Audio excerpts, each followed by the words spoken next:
Hello అండి, నమస్తే. Welcome to రావు గారి ఇల్లు. ఈరోజు నిమ్మకాయలతో నిల్వ పచ్చడి ఎలా చేయాలో చూపిస్తానండి. నేను చెప్పినట్టు చేస్తే ఏడాదికి పైగా నిల్వ ఉండటంతో పాటు చాలా రుచిగా ఉంటుందండి. రండి ప్రాసెస్లోకి వెళ్ళిపోదాం. నిమ్మకాయలను శుభ్రంగా కడిగి ఎలాంటి తడి తేమ లేకుండా బాగా తుడిచి కాసేపు ఆరనివ్వాలండి. ఇవి 25 నిమ్మకాయలండి. ఒక్కో నిమ్మకాయను 8 భాగాలుగా కట్ చేస్తాను. పెద్ద ముక్కలు చేస్తే తినలేని వారు వదిలేస్తే వేస్ట్ అయిపోతుంది. అందుకే చిన్న ముక్కలుగా కట్ చేస్తాను. చూడండి, మరో 12 కాయలు పక్కన పెట్టానండి. వీటి రసం పిండి పచ్చడిలో కలుపుతాను. ఈ నిమ్మకాయలు బంధువులు ఇచ్చారండి. తాజాగా ఉండి చాలా మంచి వాసన వస్తుండటంతో పచ్చడి పడుతున్నాను. చూడండి, ఇలా కట్ చేసుకోవాలి. ముక్కల్లో గింజలు తీసేయాలండి.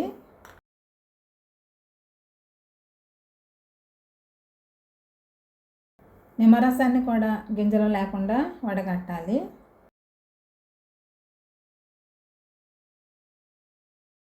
రసంలోనే కట్ చేసుకున్న ముక్కలను కొలిచి వేసుకోవాలండి. కొలత కోసం ఒక గిన్నె కానీ గ్లాస్ కానీ తీసుకోవాలి. నేను చిన్న గిన్నె తీసుకున్నాను. దీంతో ముక్కలు 3 గిన్నెలు వచ్చాయండి. సాధారణంగా ఏ గిన్నెతో అయితే ముక్కలు కొలిచామో దాంతోనే ఉప్పు, కారం, నూనె కూడా వేయాలండి. 4 కప్పులకు 1 కప్పు చొప్పున ఉప్పు వేయాలి. ఇవి 3 గిన్నెలే ఉన్నాయి కాబట్టి 3/4 గిన్నెడు ఉప్పు తీసుకున్నాను. 4 గిన్నెలు ఉంటే ఫుల్గా తీసుకోవాలి. 1/2 టీ స్పూన్ పసుపు కూడా ఈ ముక్కలకి బాగా పట్టించాలి.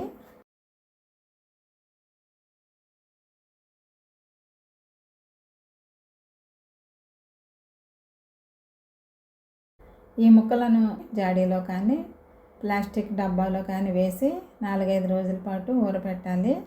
నేనైతే 15 రోజులు ఊరబెడతానండి. ఎక్కువ రోజులు ఊరితే ముక్క బాగా మెత్తగా అయ్యి తినడానికి చాలా బాగుంటుంది. ఉప్పు సరిపడా వేసాం కాబట్టి ఎన్ని రోజులైనా నిల్వ ఉంటుందండి. బూజు అనేది అస్సలు పట్టదు. ఫ్రిడ్జ్లో పెట్టక్కర్లేదండి, బయటే ఉంచేయచ్చు.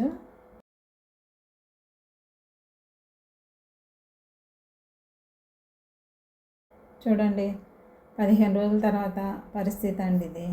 నిమ్మ ముక్కలు చక్కగా ఊరాయి, మెత్తగా కూడా మారాయి. చూసారు కదా, బూజు కానీ ఎలాంటి ఫంగస్ ఛాయలు కానీ లేవు. ఉప్పు సఫిషియెంట్గా ఉంటే ఏమాత్రం పాడవదండి. స్మెల్ కూడా చాలా కమ్మగా ఉంది. నిమ్మకాయ ముక్కలు ఉప్పు కొలిచిన గిన్నెతోనే కారం కూడా వేయాలండి. నిమ్మ ముక్కలు 3 గిన్నెలే కాబట్టి కారం కూడా 3/4 కప్పు వేస్తున్నాను. ఇది పచ్చడి కారం అండి.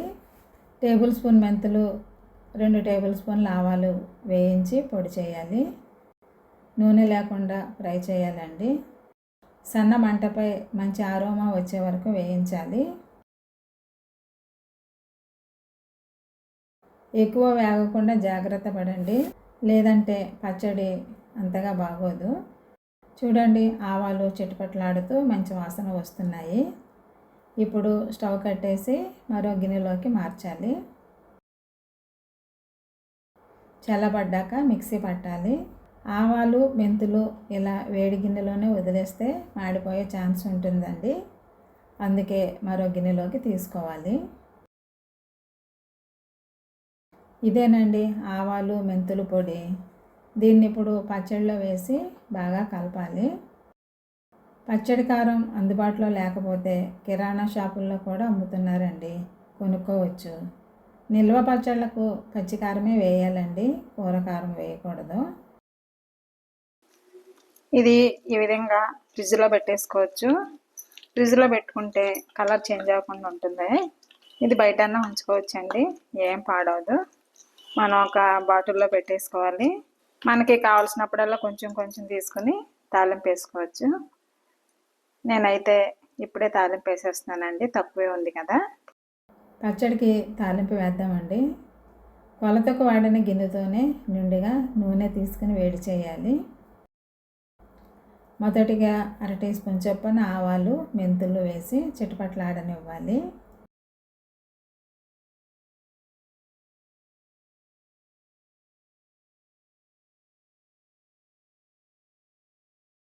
కాగిన నూనె కాబట్టి త్వరగానే వేగిపోతాయండి. వెల్లుల్లి రెబ్బలు కూడా వేసి లైట్ బ్రౌన్ కలర్ వచ్చే వరకు వేయించాలి. నిమిషం పాటు వేగితే సరిపోతుందండి. చూడండి, ఇలా వేగాలి. స్టవ్ కట్టేసి చల్లారనివ్వాలి. నూనె వేడికి వెల్లుల్లి వేగుతుందండి. ఇలా తెల్ల తెల్లగా ఉందని అనుమానించక్కర్లేదు. చూసారా, తాలింపు పూర్తిగా చల్లారిపోయింది. వెల్లుల్లి కూడా చక్కటి బ్రౌన్ కలర్లోకి వచ్చాయి. ఇప్పుడు దీన్ని పచ్చడిలో కలిపేయాలి. పచ్చడి తక్కువే ఉంది కాబట్టి ఒకేసారి తాలింపు పెట్టేశానండి. ఎక్కువ ఉంటే మాత్రం కావలసినంత తీసుకుని అప్పటికప్పుడు ఫ్రెష్గా తాలింపు వేసుకుని తినొచ్చు. పచ్చడిలో తాలింపు కలుపుతుంటే కమ్మటి వాసన వస్తుందండి. మెంతిపిండి ఆవపిండి వేసాం కదా, ఆ స్మెల్ అయితే చాలా బాగుంది. ఇది అన్నంలోకే కాక రోటీల్లో కూడా చాలా బాగుంటుందండి. ఊతప్పం దిబ్బ రొట్టెలతో దీన్ని సర్వ్ చేయొచ్చండి. తాలింపు బాగా కలిసిందండి. దీన్ని ఏదైనా ప్లాస్టిక్ డబ్బాలో కానీ జాడీలో కానీ వేసి భద్రపరచుకోవాలి. సంవత్సరం పైగా నిల్వ ఉండే పచ్చడి అండి ఇది. దీన్ని బయటే ఉంచేయచ్చు, ఏమాత్రం పాడవదు. లేదంటే ఫ్రిడ్జ్లో అయినా పెట్టచ్చు.